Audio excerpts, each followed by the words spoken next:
I met these two Christians at my grad school. We just realized, okay, we definitely are both very strong in our faiths, but we can't both be right. We can both be wrong. Like logically in my mind, it's like, okay, we can both be wrong about Jesus for sure, but we can't both be right.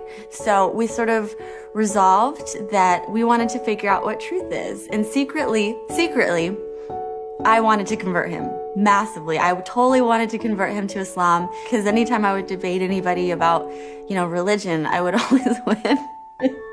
And so he gave me a Bible, I gave him a Quran, and we started to just sort of do our own research. And I would come with my bullet points and he would come with his. And truth be told, since I was an American Muslim being surrounded by non-Muslims, of course, I knew exactly what I believed, why, and had all the arguments. Even though I had felt that I had succeeded in showing him that Christianity was flawed and that Islam was true, I didn't have that satisfaction. I wanted some sort of proof for the first time in my life. And so I just continued to pray. And, I would fast and I would just cry out night and day to God, to Allah, the only God that I knew, to show people that he was the truth. I started to just really have a lot of torment. I just thought maybe I was going crazy for the first time. But it was like I couldn't think anymore.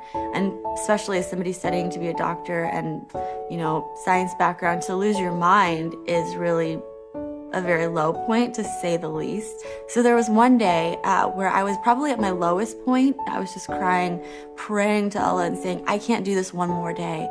And that same day, I got a text message from my friend. He had been praying for me all along, and his church actually had been praying too down south. And his pastor actually had brought or had typed up bullet points from the book by Lee Strobel called The Case for Christ.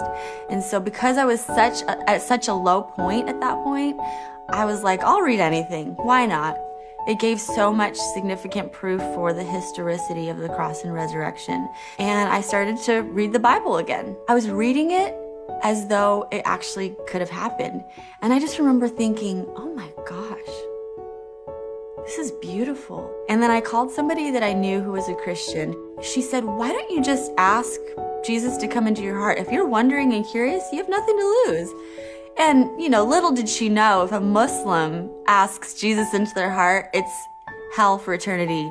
No coming back. You cannot come back from that. So I just looked up at the heavens and I said, Allah, I don't know who you are. Allah, I don't know what's real.